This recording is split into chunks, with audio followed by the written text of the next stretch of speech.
All right, so we went over part of the opening day roster, but still some big questions ahead of opening day on Thursday or tomorrow, I guess. We're here already, that need to be answered. Let's dive in.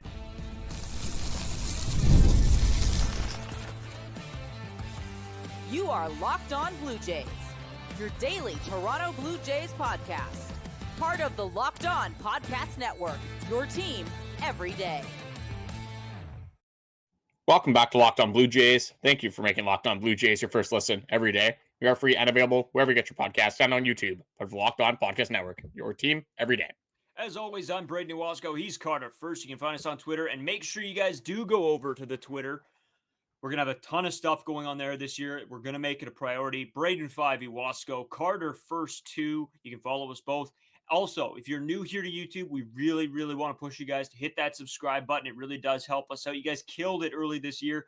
Now let's keep that rolling, keep the growth going, and you guys will get videos, podcasts, shorts, live streams, and speaking of live streams, Carter will be going live tomorrow at first pitch. I'll jump in with him when I can, at least for the first couple innings, and then I will join live when I get back here, back home, back dialed in. I will have the game on throughout the whole afternoon when I'm still at work, but I'm going to come back and jump in the live stream with Carter and you guys, probably crack a couple beers to have some fun. It's going to be a great day. We're going to, there's really going to be just an awesome day. Baseball's back. There's nothing better than that. Discord link is down below. Make sure you guys go and follow us on all that stuff. You can also find us on TikTok and Instagram at Locked On Blue Jays. Go make sure you guys follow us on Instagram if you haven't already, because we're trying to get more onto the social media platforms. We're going to be posting the scores, the player of the games. We got a whole bunch of stuff that we're going to roll out, as well as the reels, the shorts, the TikToks, all of those, which will give you guys a brief breakdown of the games. What are some of the big things? What's our reactions? We'll have those up just like last year for those of you who were around last year. A lot of stuff to get into, Kit. Got to talk about bullpen questions because there are, I want to say, still question marks around some of the decisions made for the opening day roster, as well as the 40 men. We got to talk about who's going to get DFA'd, who's going to move. If we have time, we're going to talk starting pitching a little bit as well. Also, we did our big friend. This is our big fantasy draft that isn't the Locked On Blue Jays one. It's a 10-man league. It's a little bit more normal. I will give you guys sort of where the Blue Jays guys ended up, so you can make those decisions for yourselves. If you think, okay, well, I might have to get that guy a little bit early if I really do want him in some of the leagues that you guys are in. I know a lot of them get drafted tonight. So if you have a draft going on tonight, let us know. Let us know if we help you out with any of the fantasy stuff as well. We have a lot of fun doing it. We're going to keep you guys updated if there's anything big throughout the year. If any of us make a big free agent waiver signing or pickup, we will tell you about those. So maybe you guys can hop on that for your leagues. Carter, let's get right into it. The bullpen decisions. I think the big one that everybody's been talking about, we have to go into it. Why is Ryan Yarbrough a Yankee now? Yeah, it's going to hurt a little bit seeing Ryan Yarbrough storm into the Rogers Center and just, without a fault, probably go 2 scoreless innings in some random high leverage situation just to make the Toronto Blue Jays have a little bit of karma for letting this guy go. So before we go into that, I kind of just want to go into the overall composition of the bullpen first, and then how that kind of fits into who the Toronto Blue Jays decide to pick for the opening day roster for their bullpen. So going over at the top obviously isn't that crazy. It's all expected for the first, I want to say 6. After that, gets a little bit out of the realm of what most people thought it was going to be for this opening day roster. So they have Jeff Hoffman, Yimi Garcia, Chad Green, Yariel Rodriguez, Nick Sandlin, Brendan Little. Everyone kind of had those 6 making the team. Some people had Yariel starting to AAA, but I would say good majority had those 6 all making the opening day roster. Then we have Jacob Barnes, who was on, from what I saw, absolutely nobody's opening day roster predictions for the bullpen. Then we also have Richard Lovelady here. So overall, just first reactions when you saw this get announced. Were there any surprises for you when this list came out? Yeah, like I said, I touched on the whole Yariel Rodriguez part of it. I could understand both sides. Having him on the opening day roster, I think is fine. I think you want to start him there. You want to try to get him innings with the Major League Club. That's totally good with me. Barnes and Lovelady. It wouldn't be as big of a question mark for me if they didn't have to go away from Ryan Yarbrough. I think this is a really bad move. I think this is going to, we're going to look back on this and think this is a mistake, and maybe he'll go and play for the Yankees and be terrible, and we won't have to worry about it. But I think this bullpen with Yarbrough in it is just better. I think it gives you more options. You can roll out Yarbrough for a longer, more of that long relief role. I know that's what everybody's talking about with Yariel Rodriguez, but Ryan Yarbrough gives you another option of that. Whereas these two guys in Lovelady and Barnes, I don't know what they bring.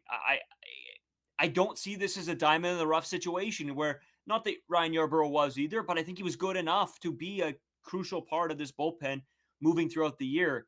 Now I have a little bit more questions around this bullpen. We saw Ryan Yarbrough coming last year from a Kevin Kiermaier trade and make an immediate difference on the bullpen. 2 ERA, a whip of under 1, just was a very big piece to have for a Toronto Blue Jays bullpen that struggled immensely in 2024. Did we expect that going into 2025? Probably not. I don't think you're expecting that from Ryan Yarbrough, but a lot of people, including myself, were expecting him to make this team. I think the Jacob Barnes move for this organization, I don't really have that correlating to Ryan Yarbrough at all. I think this is more of a lefty battle. That's why I think the Richard Lovelady has more of a correlation here. There was going to be two lefties that made this starting bullpen. We had Brendan Little as an obvious one. Then there was a battle. There was Josh Walker. There was Ethan Lucas. There was Richard Lovelady.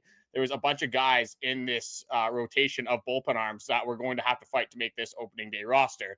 I think one of the reasons they went with Richard Lovelady, I'm surprised they went with Lovelady over Josh Walker, but that's a completely different argument here. I think what they were looking for with Yariel Rodriguez already in that bullpen, they already had that length piece that they needed. If you wanted to have a guy, say it's Max Scherzer, whoever it is on the starting, who starts a game, they have a blow-up start. They only go 2-3 innings. You have Yariel Rodriguez to go in, pitch 3 innings, 4 innings, whatever it may be. Whatever you need from Yariel Rodriguez to be that long reliever. Do you really need two? Do you need a left-hander and a right-hander to do that same job? I don't necessarily think so. So I think that's what they were more so going for. I think they were trying to get a guy that can go in those smaller situations. I don't think they loved Ryan Yarbrough with higher leverage. So I think they much rather prefer go to a guy like Richard Lovelady, even though I'm not necessarily very confident in him, but to go in these situations where, again, they have to get maybe 1 or 2 outs compared to these longer outings that you would get from Ryan Yarbrough. Sure, and that's fair. And I think when I look back, I think I took Josh Walker as being the guy that was going to get the spot, or one of the spots. I was a little bit more confident in him. But at the end of the day, Carter, I think there's going to be a lot. This is going to be a pretty malleable situation. I think you're going to see this change throughout the year. These aren't going to be the guys all season long. They're going to be on this team. Some guys are going to, end up playing really well, and other guys are going to completely fall off the face of the earth, and moves are going to have to be made. One thing Dallin brought up, and maybe that's something I look at a little bit more closely now, is a little bit of an upgrade to this bullpen throughout as the season goes on. If this team is in a position to push for a playoff spot, this is probably a spot where you want to upgrade it. And I don't hate that thought process whatsoever. I think a bullpen can always use more guys. I mean, you look at the Dodgers, who have some of their starting pitching just as bullpen guys because they are effective, and they can be effective as well to the bullpen. And maybe that's the route the Blue Jays take if they're in a position to compete this season. And so, again, we'll have to wait and see what comes of this. But yeah, just a lot of, I understand the thinking around a lot of this. I think there sometimes is overthinking. And I think the easy answer, and I think maybe the right answer, would have been to keep Ryan Yarbrough. But you know what? At the end of the day, they have their analytics. They have the guys that they like, that they prefer, that they see on a day-to-day basis, and they made their decision. So it is what it is. I'm not the most mad about this out of, everything we've been through in the last 2 to 3 years. This is a small drop in the bucket for things to get upset with this team about, for sure. See, I think this might have a greater impact on this team depending on how the injury situation goes. There's no injuries on the Toronto Blue Jays. This is probably nothing bigger. I think you're right. I don't think a lot of people are necessarily talking about this. And I don't think this is a situation where the Toronto Blue Jays tried to keep him. Obviously, they didn't have him on their major league roster. They think they probably tried to get him in the minor leagues because this was a minor league deal. Ryan Yarbrough just said at this point in his career, he's not going to be in a AAA system. He's going to go somewhere where he can pitch in the major leagues. And unfortunately, that was the New York Yankees, which is going to be unfortunate. We're going to be seeing Ryan Yarbrough. And Vladdy said it was one of the most uncomfortable at-bats that he has had last year. It's not exactly what you want to see, but again, it is Ryan Yarbrough. It's tough to be scared of, 87 from the left side. But I think this can be a bigger problem if you do have those injuries. If you have one starter go down, then you have Yariel Rodriguez probably move to that starting rotation, unless you're going to rely on like an Erik Lauer, a Jake Bloss, which I don't love in these situations. think at that point I would have much rather had Ryan Yarbrough as an opener, and I think that's why, especially early on, I'd much rather them have kept Ryan Yarbrough, because later on, if you have a starter injury, at least you have Alek Manoah coming back at some point in the season. He can slot in. But now, early on in the season, if you have either a guy that has expectations kind of go down the drain, or we have an injury, now we have, again, you go to the starting pitching, there's an injury there. It takes from the bullpen already right now with the Erik Swanson injury. There's Ryan Burr injured, Zach Pop. The depth is already getting shallower and shallower. I think this is just like they talk about abandoning the safety nets. I understand that, but I don't think this is necessarily where you wanted to abandon that safety net for 2025. Yeah, and that's a fair point. I mean, again, you have to look at teams based on injuries, because injuries are going to happen. But where are those injuries going to happen? We don't know, and you can't predict that. So I sort of do understand. Again, I was all for Ryan Yarbrough starting with this team, but it didn't happen. I don't think it's the complete end of the world as of right now. You're right. Worst case scenario, we have a big injury and they have to figure something out. But to be honest with you, Carter, I don't know. This isn't one that really breaks the bank for me as of right now. Yes, I would have rather had it a different way, but it's not completely. I'm not throwing away this season because of this move. See, I'm looking at the back end of this bullpen now, not the high leverage situations. I'm still okay in those, but we talked about having that one injury. We have Erik Swanson not start the season, and again, there is Ryan Burr. I don't think Jacob Barnes is on this roster when you have Ryan Burr or Zach Pop as an option. But right now, having Jacob Barnes down there and Richard Lovelady, already with Yariel Rodriguez, who is a long relief man, that's already getting to your number 5 guy in your bullpen, or I guess your 5th option out of the bullpen. Just when you're looking at it from a depth perspective, you have a start that goes 5 innings. You'd use 4 of those guys, and then you're kind of stuck in a situation where you might have to throw Richard Lovelady in a 7th, 8th inning scenario, which I'm definitely not comfortable doing. So that's just kind of where I'm at now, is that this is a little bit of a trickle-down move where I'd be much more comfortable with Ryan Yarbrough in the bullpen, maybe a guy that comes in lower leverage 5th, 6th inning, compared to a guy like Richard Lovelady and Jacob Barnes, a little bit more unproven options. I just think Ryan Yarbrough provides us a lot more depth that we could see some holes be exposed in this bullpen, for me anyway. Yeah, no, I agree with you. That's what I've been saying this whole time is I agree with you. I just don't think it's as disastrous of a move as maybe you do. I think you would have rather had it go one way, but I'm not going to break the bank and be upset about, again, looking back at the last 2 seasons, 3 seasons, out of everything that I've been upset about, this is very, very short on my list of things to be mad about. So not the way I wanted it to go. At the end of the day, it is what it is. We'll see what they can do, because we could have put Ryan Yarbrough out there and he could have sucked majorly, and then we'd be complaining that, they couldn't have got somebody better than Ryan Yarbrough. So I don't know. Again, I'm with you. I would have rather had him, but whatever. Yes, yeah, I'm not shrugging this off nearly as much. Like, I think for you, it's like Richard Lovelady 1A, Josh Walker 1B, Ryan Yarbrough 1C. I think Ryan Yarbrough clears those other 2 options.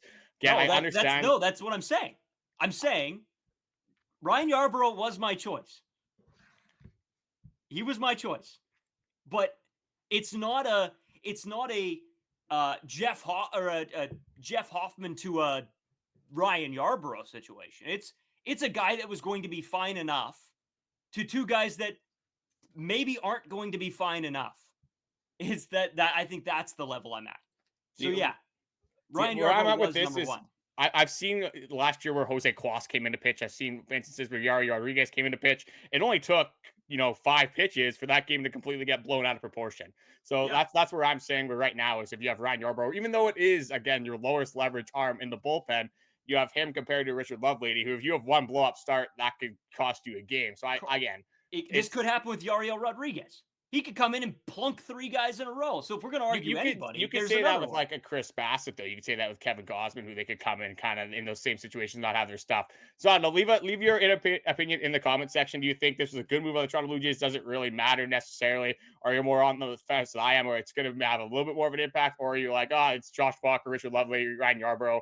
Is it going to be the biggest thing in the world anyway? There still is a bunch more that we do want to go into. A bunch of 40-man stuff is going to have to take some places now. Who are just the most confident in the bullpen? Who are throwing out in the 7th inning, the 9th inning? We'll go over that. And then obviously some fantasy stuff for the 3rd segment. A ton more that we want to get into, but we're going to take a short break and get into all that stuff coming up. Today's episode is sponsored by Wonderful Pistachios. Looking for a snack that's both delicious and nutritious? Crack into a good source of protein with Wonderful Pistachios. Wonderful Pistachios is one of the highest protein nuts. Each 1 ounce serving has 6 grams of protein, giving you over 10% of your daily value. Plus, they're packed with fiber and better for you unsaturated fats to help you keep feeling fuller longer. Personally, I love the no shells variety. It's the perfect grab and go snack for a busy day. Whether I'm snacking at my desk, on a road trip, or just need a quick protein boost, they're always my to go snack. Whether I'm just snacking watching movies, whether I'm watching a Jays game, whether I'm busy on the go and I just need that quick to go snack that is convenient, Wonderful Pistachios is always one of my first snacks that I do go to because they taste delicious and also keep me satiated and tidied over until I can have a full meal. Another great thing about Wonderful Pistachios is that they are a complete protein and they provide all 9 essential amino acids. Get snacking and get cracking with a snack that packs a protein punch. Visit wonderfulpistachios.com to learn more. That's wonderfulpistachios.com to learn more. All right, we talked a little bit about the bullpen, Carter, but where, I guess, situationally, who are you pitching where, right? Who we know the closer, right? But in those 7, 8, 9 scenarios, say it's on back-to-back days, who are you going to? And again, say you use this guy this day, you don't want to go back to him, then who do you go? So let's go 7, 8, 9 for 2 days. Say you have 2 close games going 2 days. That's what we'll say. Or sorry, I guess my mic was muted there. I'm going to assume that for both scenarios, I'm going to need at least one lefty in each scenario. So for one day, I'm going to use Brendan Little as my lefty. The other day, I'm going to use Nick Sandlin and hope that he can rely on the splitter to get some lefties out. I'm just going to say there's going to be lefties in the 8th inning just for this example. Again, it's going to be tough. Like, it's going to be game-by-game basis. If there's more lefties in coming in the 7th inning, obviously you're going to use Brendan Little or the guys you want to get lefties out in those specific situations. This is a hypothetical, so it's tough for us to speculate exactly what's going to happen in each specific game. But for my scenario, I'll start it with the first game. And then just, I guess, the 6 relievers that I will have. I'm obviously not going to be pitching Richard Lovelady. And for my scenario, I'm not going to be pitching Jacob Barnes either. I am going to be throwing Yariel Rodriguez. And I'll throw him in the 7th inning for the first game. I'll get it out of the way. It's one of the guys that, again, don't love in this scenario necessarily. But I think he is better than the Richard Lovelady option and also the Jacob Barnes option here.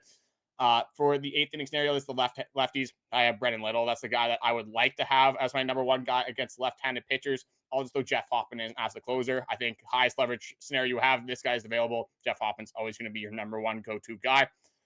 For the next game, I would just have Chad Green at number 7. Again, Erik Swanson would kind of come in here when he does come back and is healthy. Nick Sandlin would be the second guy I'm using to get lefties out. There is Richard Lovelady here. Maybe I'm just a little bit more down on Lovelady than other people. Have that lefty-on-lefty matchup. Nick Sandlin, pretty good at getting lefties out with that splitter anyway. I'm more comfortable with his stuff compared to Richard Lovelady. So I'm going to go with Nick Sandlin as the number 8 guy, and that leaves Yimi Garcia as my second highest leverage guy. Jeff Hoffman's not available. I'm going Yimi Garcia, and that's kind of how I would plan it out early on if that's the exact situation that the Toronto Blue Jays find themselves in. No comment for me. That is 100% exactly how I was going to do things as well. And this is what it comes down to. As much as we talk about Jeff Hoffman and the amount of saves he's going to have this year, I think the great thing to look at is that you are going to be able to use Yimi Garcia in roles like that this season as well. And I think that's a big takeaway in comparison to last year. Last year, it really wasn't. If you were going back-to-back days on bullpens where you needed to use 3 guys, you were sort of out of luck. This season, I think you have a lot more capable arms in certain situations and more value arms in certain situations. And you talked about Nick Sandlin, and we've been talking about this guy a ton. I think he is going to be a key piece in this bullpen, which we said almost, I think, right from the trade, Carter, that this was a great little throw-in addition that the Toronto Blue Jays got in that trade as well. So overall, it's great that you have Yimi Garcia there. Obviously, Jeff Hoffman is going to do his thing. He's going to be the main guy. But then with Nick Sandlin, Chad Green, Erik Swanson when he gets back, and then, the odd Brendan Little appearance as well, I think this looks very, very promising. And that's not even talking about the Yariel Rodriguez of it, because I think they are going to try to save him for a little bit longer of an outing, even if it is the two inning mark, maybe the 3 inning mark you might see here and there. But I think they're probably looking at that 2. So I think overall this bullpen, as much as you were saying last segment about the whole Lovelady and Barnes stuff, yes, it will make a difference. But I think at the end of the day, I'm still very happy with where this bullpen is at in comparison to last year.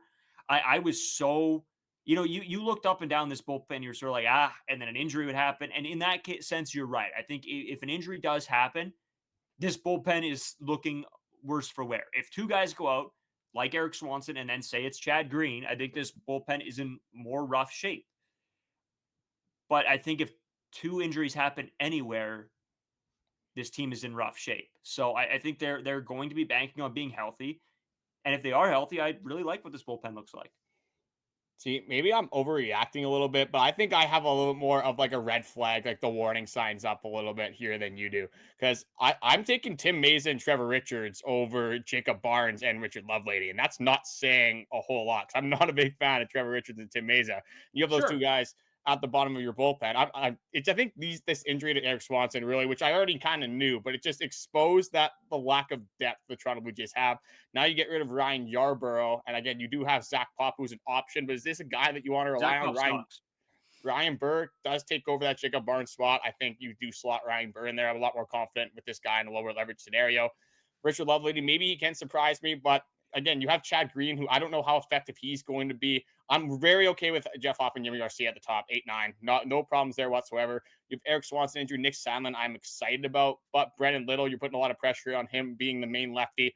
I just think that you have, again, now there's an injury. You have one more thing that goes wrong. If Chad Green's not the pitcher you expect, I think this bullpen could have a lot of problems, especially now you already have these. Erik Swanson injury could linger around. Zach Pop injury could linger around. Ryan Burr injury could linger around.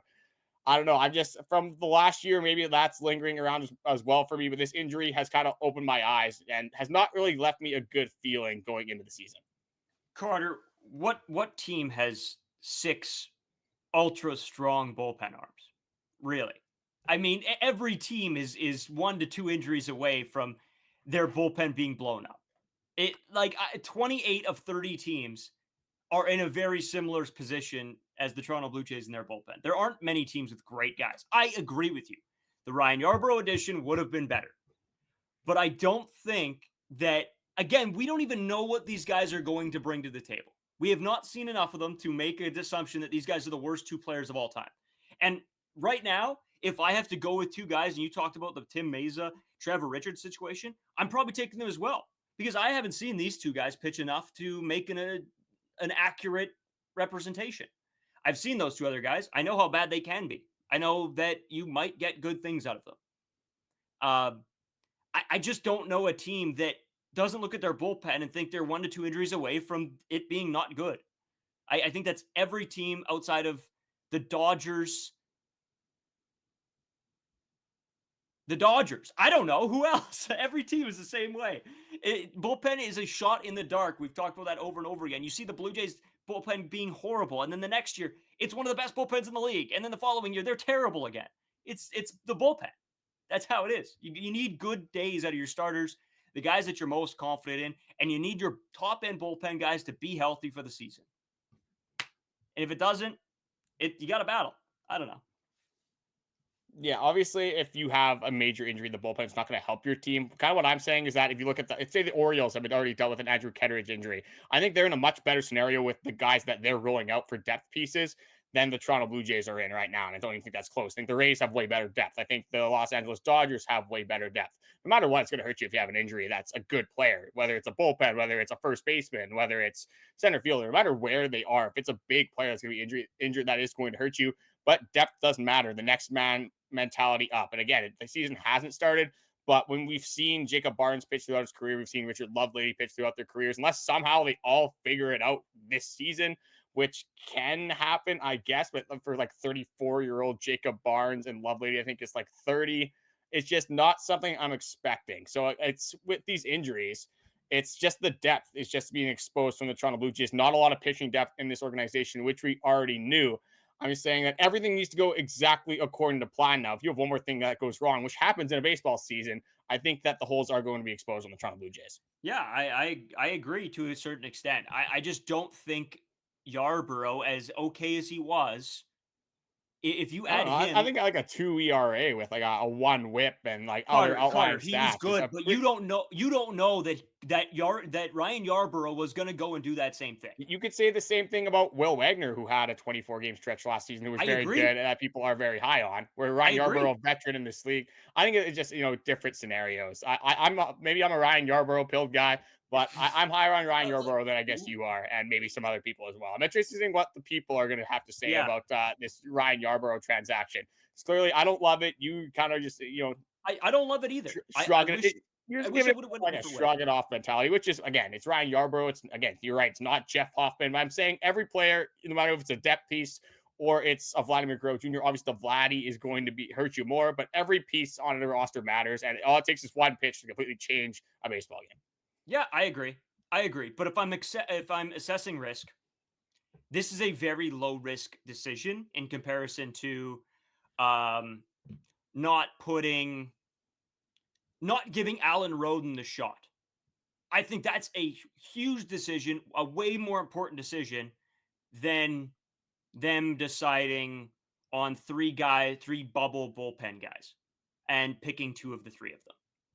Don't love it. I would have rather had Yarbrough. I'm going to keep saying that, but I don't think it's disaster, end of the world, sound the alarms issue. And I know everywhere online right now, all the other Blue Jay outlets are like, "Oh my God, Ryan Yarbrough didn't make the team. Burn the house down." Like I've seen so many reels in the past day that's like, this could be a disastrous move. Come on, like it's. I was gonna say something. It's Ryan Yarbrough. Like it's good. I would have rather had him. Don't think it's burn the house down. Sound the alarms. Personally, and we can agree to disagree on this one. I'm totally okay with that, but that's where I'm at. No, we'll just have to see how the season does pan out. We'll have to see who performs up to expectations, who performs lower than expectations. Because the baseball season, we're going to see both of them. Obviously, we hope it's the latter. We hope everyone overperforms. But again, we haven't gone to opening day yet. We can't really make too many predictions until we see the baseball unfold in front of us. So we're just going to have to, it's just a wait and see game where you don't have to wait that much longer because tomorrow obviously is opening day. And as this episode does come out, hopefully you guys have either done your fantasy drafts already or are doing them on this Wednesday because there is a bunch of fantasy stuff that we do want to go over still, where some Toronto Blue Jays went, just some guys that fell, some guys that went a little bit higher than we expected, a bunch more that we want to go into, mostly fantasy based, but a little bit obviously Toronto Blue Jays linked as well. So we're going to go into all that fantasy stuff coming up.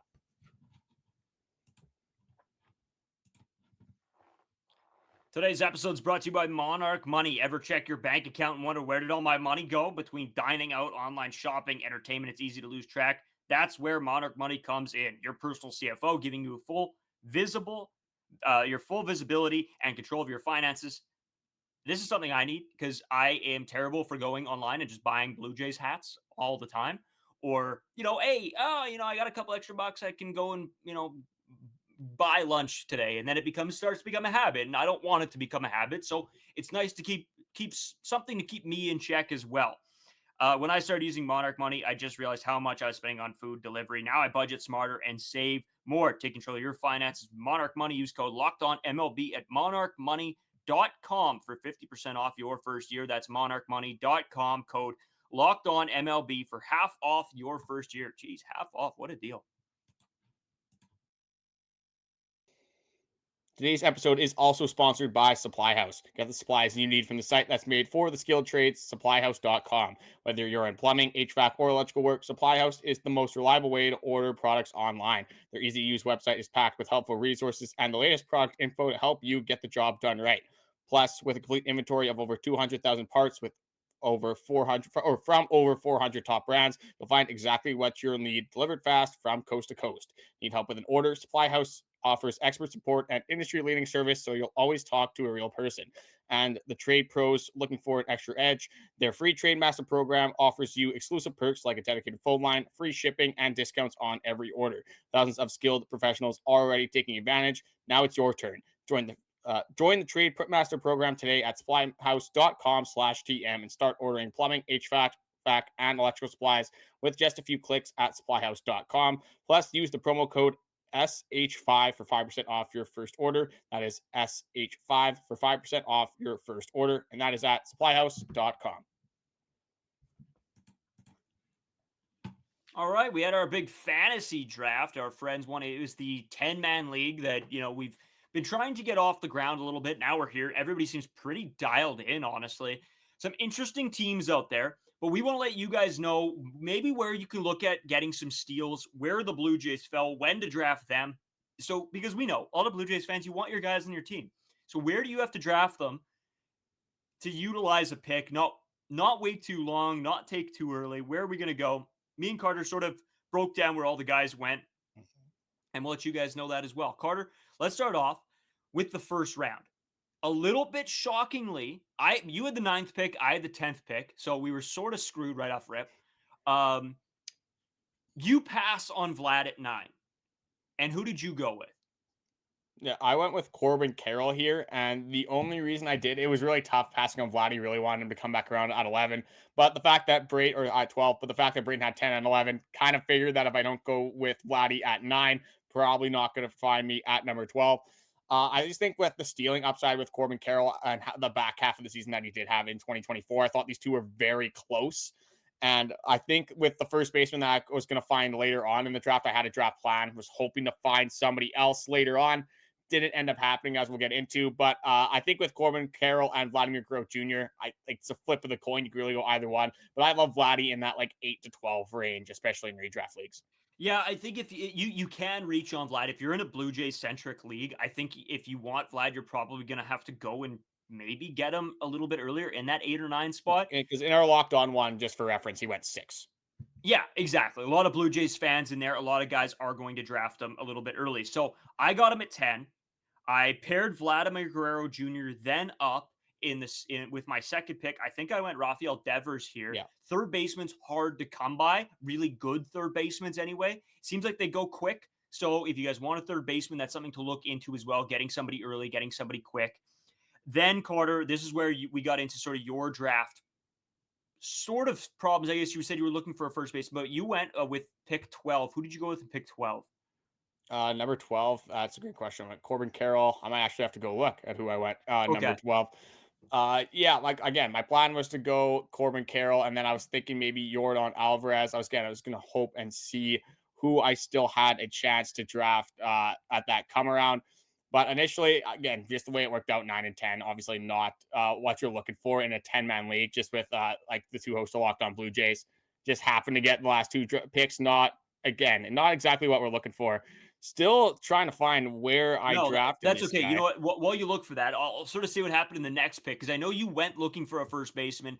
That's where I then take. We have. I picked Gunnar Henderson. That's who I did. Yeah, because it wasn't in my lineup. That was the problem. Injury, obviously, went with Gunnar Henderson at number 12. Figured Braden wasn't going to take him there. Corbin Carroll, Gunnar Henderson. If Gunnar can come back, that's going to be pretty solid. But yeah, go into what you were saying, and then we'll jump back into the Blue Jays list. Yeah. So anyways, what happened with Carter and the first baseman side of things is I then went Bryce Harper with my next pick. Bryce Harper fell all the way down, and I was able to scoop him there. And we have not a DH spot, but a utility spot in this league. So if you guys have a utility spot and you can pair a Vladimir Guerrero Jr. if you had in that 8 to 10 range with a Bryce Harper on the turn, I guess in the following round, or not round 2, but it would be round 3. That might be a good option. You take away another very solid first baseman from somebody else, and you get a guy that you can place in your utilities. Again, just a thought for you guys. Take it what you want. But let's get back to the Blue Jays list, Carter.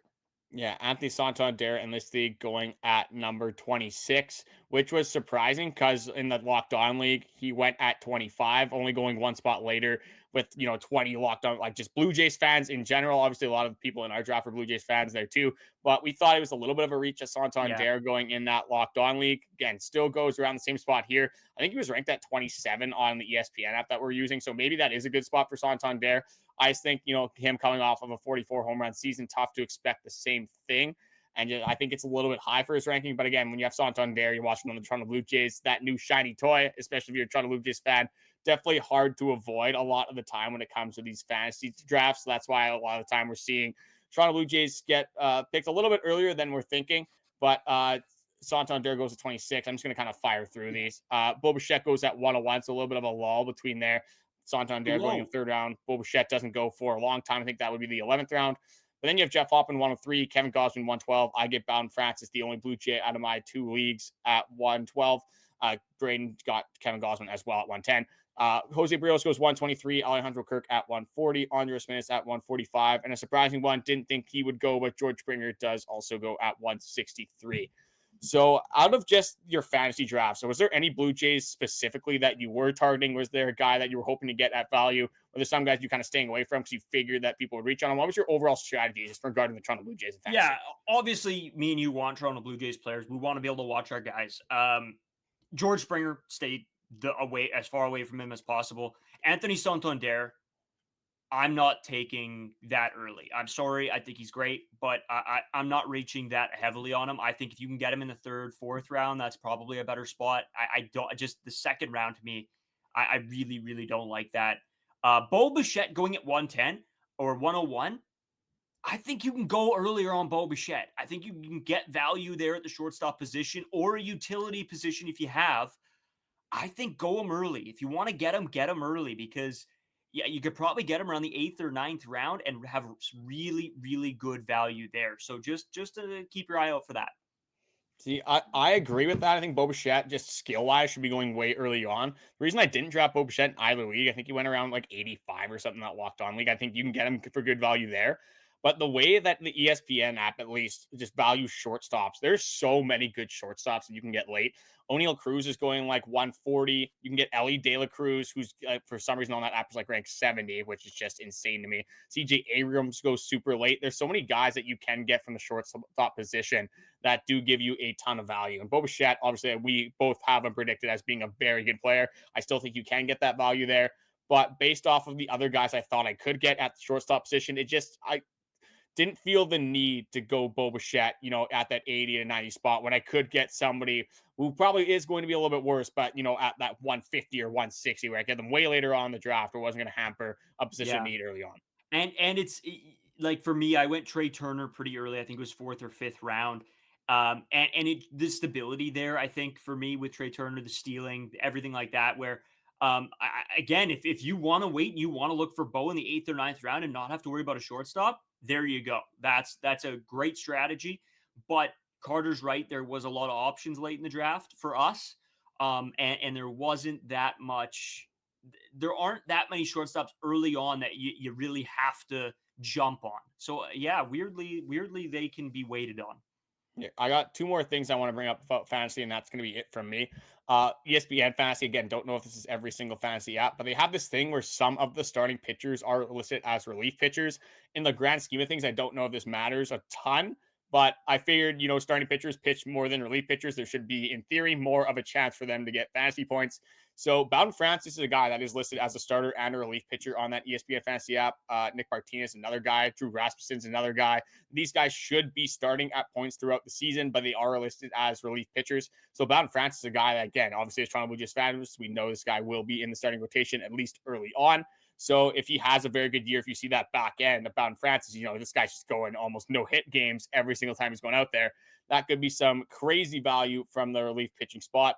And also, just from what I've seen, again, this is all from the ESPN fantasy app, pitchers are going insanely early, I find, and there's a lot of depth with your starting pitching. Whereas you got Bryce Harper, which I think can be a very good player, can even compete for that NL MVP. Obviously, it's tough with Shohei Ohtani and some other players in there, but could be a dark horse candidate. And you're getting him, I think he slotted like 45. Jackson Chourio is a guy that I'm heavy on. He was slotted around 45. Austin Riley, Matt Olson, 2 guys coming off a little bit more down years at 50 and like 65. And then you have pitchers that are very high up there. So I just think compared to like getting a guy, for example, Chris Sale probably going to have a very good year, but comparing him to a guy like, I don't know, Bryce Miller from Seattle, is that really that big of a difference when you could be getting, Bryce Harper compared to like a Paul Goldschmidt? I just think the gap when you have position players is a lot smaller or is a lot larger than you get between this gap for starting pitchers. That is a little bit smaller for the most part. Yeah, and I think that was something me and you realized going in was that we didn't value pitchers as high as the ESPN app did, and some other people did. We saw pitchers go in the first round, which I still think, I don't care how good a pitcher is, I think there are better options to go. I think Bryce Harper could have been a top 10, top 20 pick.